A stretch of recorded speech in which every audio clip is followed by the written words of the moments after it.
Hey everybody, what's going on? Tom here from Hard Rock Reviews. Thank you for joining me for another review. This one is of the brand new Mark Morton solo album, Anesthetic. Now, Lamb of God's guitarist, Mark Morton, releases his first solo album here on Spine Farm Records. I'm going to preface this entire review by saying I really cannot get into Lamb of God. They are not my style at all. In fact, here's a clip.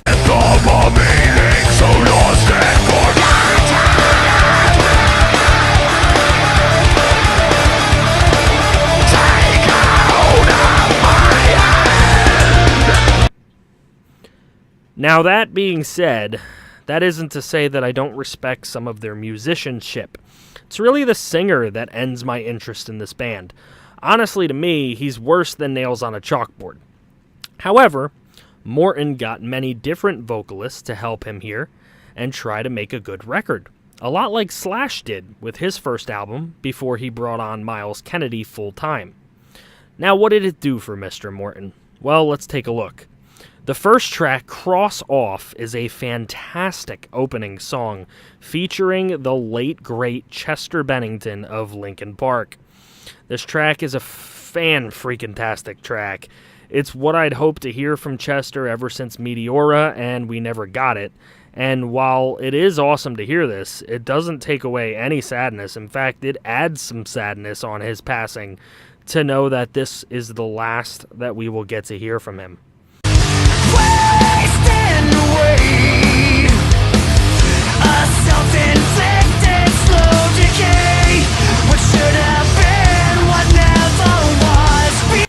Then, Morton collabs with Jacoby Shaddix of Papa Roach.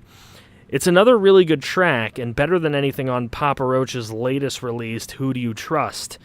It is definitely rock music, whereas I'm not really sure about what Papa Roach is doing nowadays. And that song is called Sworn Apart. Pictures of life it was, it's more than us. We stood and watched, but we never made a sound. Inside. The third track features Mark Lanigan of Screaming Trees. Now, I've never gotten into Screaming Trees, but did he always sing like he was bored? I really wasn't a fan of this track. There's a nice solo, but the singing I could have done without. Fourth track is The Never, sung by Chuck Billy of Testament. Now, I've never been a huge Testament fan, but I do like some songs from this thrash metal band. This song is just average, however. The musicianship is pretty good, and the vocals are okay, but that doesn't save the song. Then, Save Defiance comes on, featuring Miles Kennedy of Alter Bridge and, of course, Slash's band.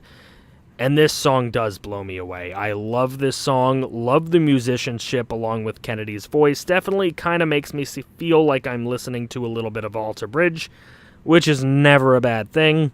Mark Morton or Mark Tremonti. I prefer Tremonti, but you know what? Morton does just fine right here.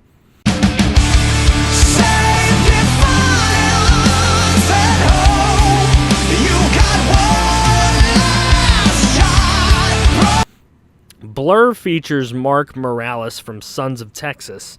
His vocals are a little lackluster in my opinion. They don't cut through the great guitar playing of Morton in this track, who does a really good job here, and I don't really like it blending together.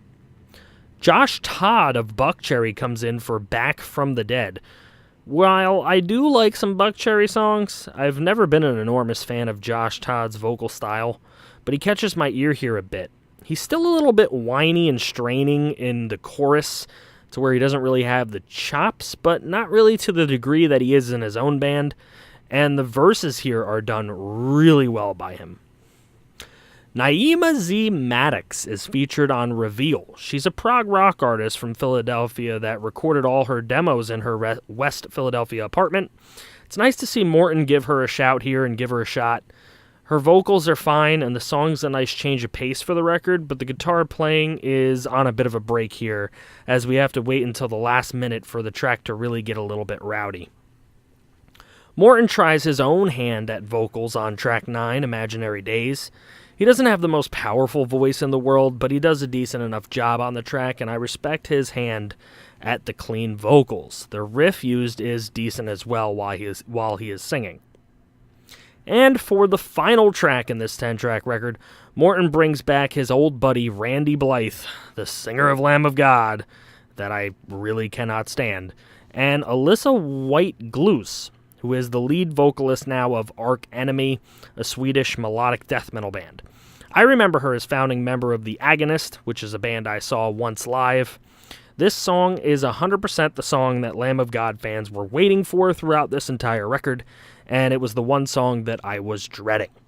The addition of Gluz is interesting, and she works nicely with the song, and doesn't really go for the unclean vocals as often as she would in her own band. I love her portion of the song, but Blythe is doing Blythe, and like I said, I'm not a fan. Shots fired, watch the soul box rise.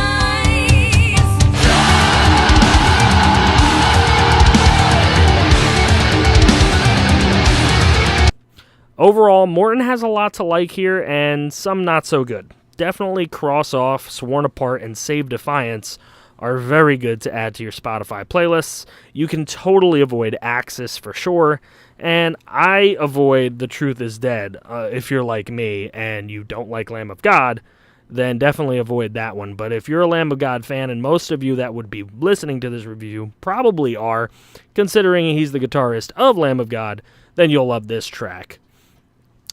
I'm going to rate this album a 3 out of 5, enough to like and some to dislike. It's a 6.6 out of 10. Thank you guys so much for watching this album review. Don't forget to drop a like and subscribe if you are brand new. I know this was a longer album review, but there was a lot to go over, and I felt like I had to go over every track because they all had different singers on them. So it was very important for me to go through. Thank you guys for sticking through it. If you made it through, you are the GOAT. And I will see you all on the very next Hard Rock Review.